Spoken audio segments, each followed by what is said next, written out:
Selanjutnya ada keuntungan dari fill in the blank test. Di sini dibagi menjadi 4. Yang pertama, tes ini tuh relatif mudah untuk dibangun.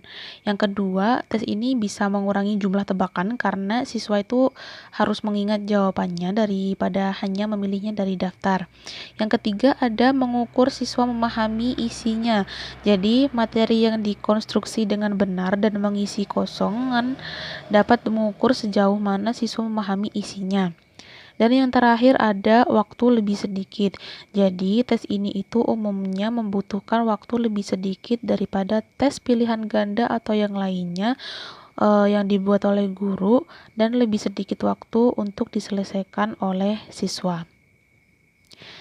Nah, selanjutnya ada batasan fill in the blank test. Seperti format item lainnya, format fill in the blank test ini memiliki batasan.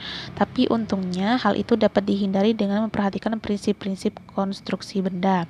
Nah, di sini yang pertama ada format mendorong item test hanya menjiplak kata kunci dari kalimat buku teks. Jadi, jika item seperti itu sering digunakan, praktik tersebut mendorong metakognisi pada beberapa siswa yang menghafal teks daripada menggunakan materi dalam aplikasi yang membutuhkan keterampilan kognitif tingkat tinggi terkait dengan kinerja mereka. Namun, poin ini berlaku untuk format tes apapun ya, seperti yang telah kami tunjukkan sebelumnya.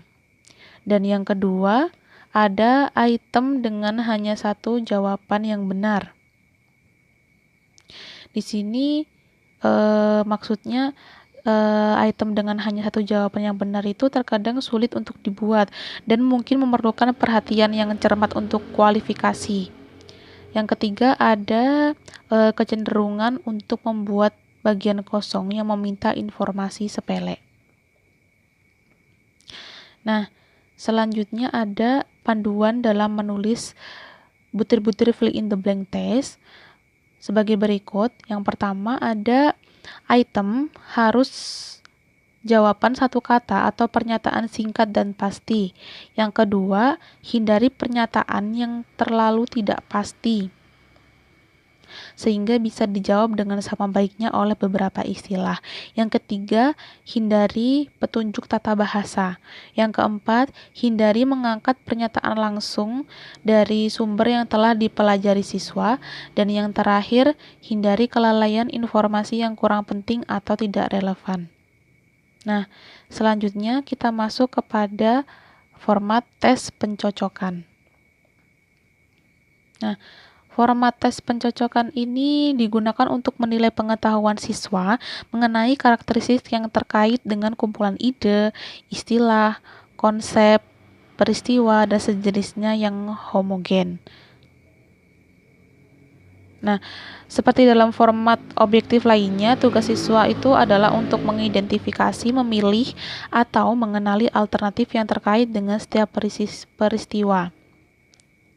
Nah, berikut adalah contoh tes pencocokan disediakan dalam tabel berikut.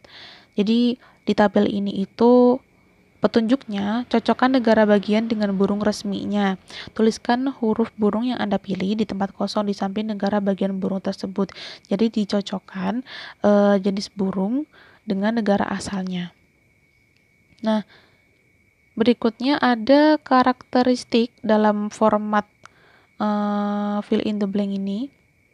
Yang pertama ada pemberian nomor dan abjad. Jadi tempatnya itu diberi nomor dan alternatif biasanya dikenali dengan huruf alfabet. Yang kedua ada premis homogen. Nah, yang ketiga ada jumlah alternatif harus lebih banyak dari jumlah premis. Yang keempat alternatifnya homogen. Dalam hal ini mereka semua harus merupakan nama burung yang umum. Nah, terus yang nomor 5 ada pencocokan 1:1. Yang keenam, berhati-hati dalam memasukkan premis dan alternatif. Berikutnya, ada keuntungan dan kelemahan metode pencocokan.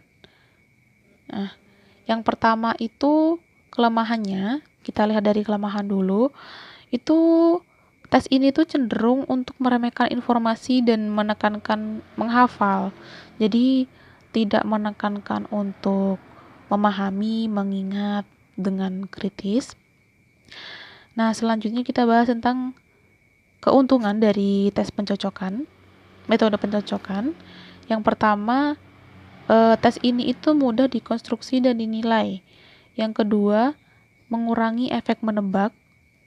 Yang ketiga, formatnya sederhana. Jadi format dalam tes ini tuh disajikan dengan format yang sederhana.